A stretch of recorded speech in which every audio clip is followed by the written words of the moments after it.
everyone, and welcome back to another video. Today I'll be reviewing the cruise ship Carnival Liberty. Keep in mind that this was filmed in 2018, so the camera quality is significantly worse, as well as the fact that the pandemic didn't exist back then. Please do not go to cruise ships now, as it is one of the worst places to be. I never planned on making this video, so I'm just combining all the clips I took into one video.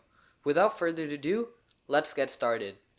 Before I talk about the trip, let me give a quick background on the cruise ship. The Carnival Liberty was one of the middle-aged cruise ships owned by Carnival Cruise Lines. It was built in 2005, making it 13 years old at the time of traveling. It is a moderately large cruise ship, holding about 3,000 passengers, but not as big as the newest class of ships that can hold an average of 5,000 to 6,000 people like the ones Royal Caribbean has. This ship also carries 1,160 crew, which is average for a ship of this size.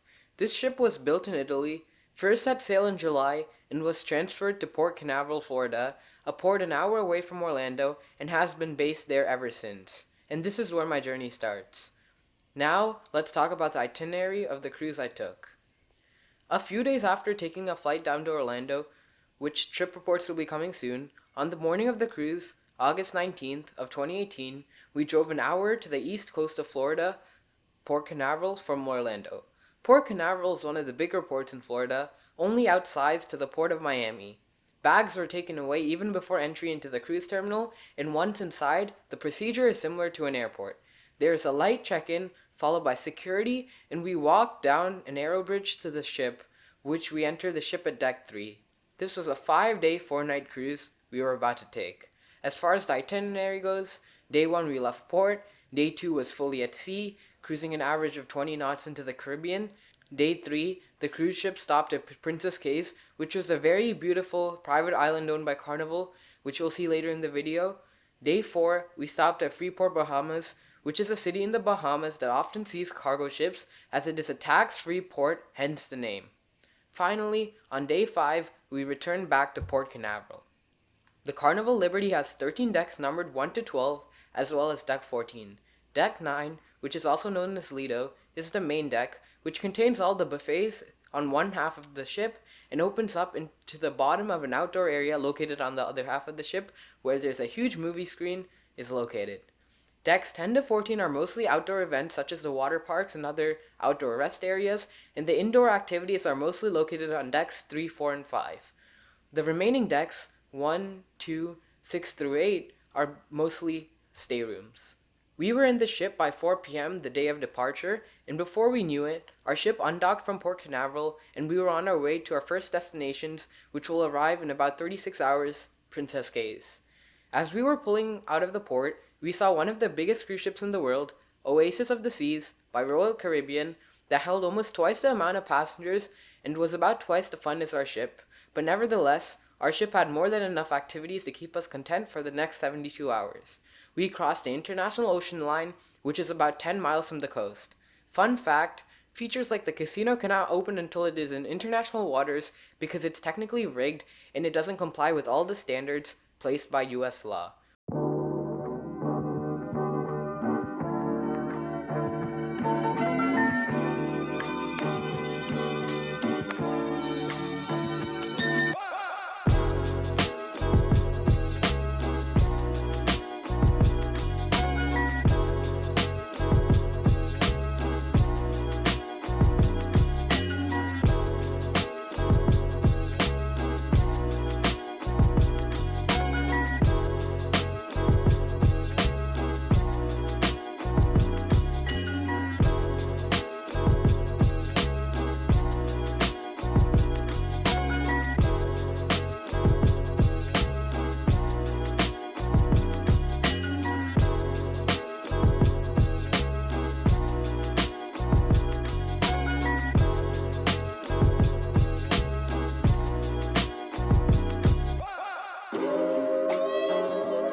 Just an hour and a half in, the coastline was completely out of sight. It almost felt like a dream, and all we could see was water on four sides as the water changed color from a blue to a slightly lighter aqua color as we got closer to the Caribbean.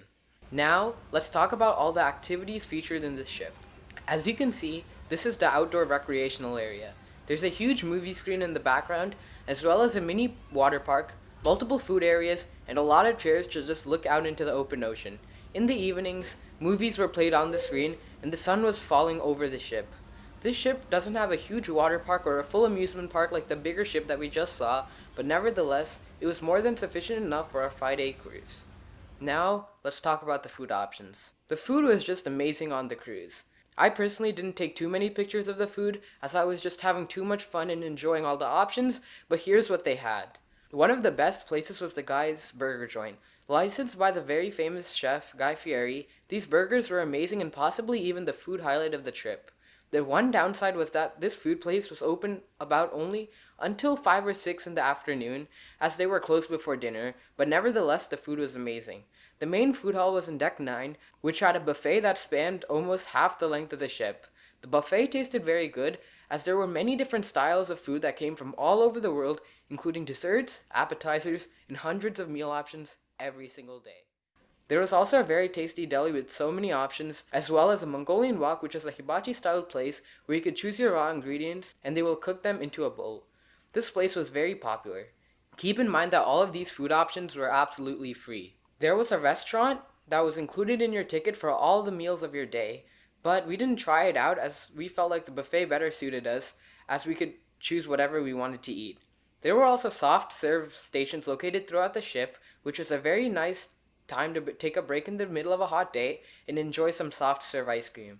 There was also a dessert showcase, which had so many different tasty desserts, such as cakes and puddings, and they were all really good.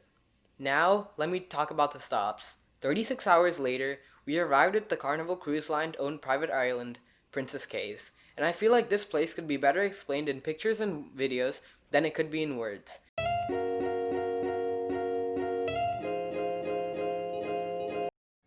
So we're in the Bahamas right now. Those ships are going to get our passengers from the huge cruise ship Carnival Liberty on August 21st, 2018. It's 8:53 Eastern Time. Don't know, I'll have to enjoy. Stop taking videos. Bye. Guys, we're just backing away from Princess Cays right now. It's pretty cool, but yeah, bye-bye, guys. Bye-bye, Princess Cays. Most people are inside, but whatever. It was so beautiful and the color of the water looked so good as it was very clear. There was no dock there, so the ship was anchored and we got into these tugboats to get our way back onto the ship and to get out of the ship. My absolute only complaint about this place would be the rocky beaches were hard to walk through, but other than that, this place was one of the best places that I visited in my life, for sure. It is the definition of picture perfect in real life. The color of the water is what it's like in edited pictures, except the picture wasn't edited and it wasn't even a picture in the first place. It was real life. In the afternoon, we got back on the ship and we headed to our next stop, Freeport, Bahamas, which we would arrive in about 16 hours or so. There's one place on this cruise ship, on deck 11, where there was this track, which was an amazing place to walk as it had stunning views and one of the best breezes in the whole cruise ship. During the sunset, it was especially a very great place to be to see the sun fall over the ocean.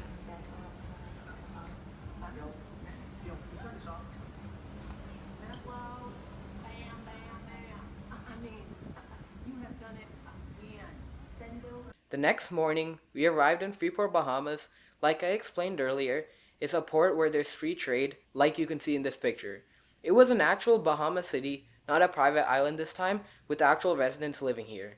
Here, we saw 2 cruise ships. The Carnival Breeze was a 2012 built cruise ship for Carnival Cruise Lines, which is a bigger ship than we had, which was based in Galveston, Texas at the time. It was docked with us at Freeport, as well as Grand Classica, which is another cruise ship that is owned by a smaller brand based in West Palm Beach, Florida. We didn't spend much time here, but we got on the cruise as there were more activities there, and the beaches and fun activities at Freeport were kind of far away from the port. We are about to reboard the Carnival Liberty.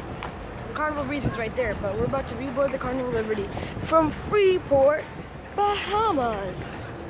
Okay, so walking into the terminal. Right now we have a Bahamas Cruise Line one, a Carnival Liberty, and a Carnival Breeze stored up. I don't think they'll let me cord through the security, so bye guys. We're leaving. Bye bye Freeport, Bahamas. We're leaving today. Bye bye. Such a cool place. Bye.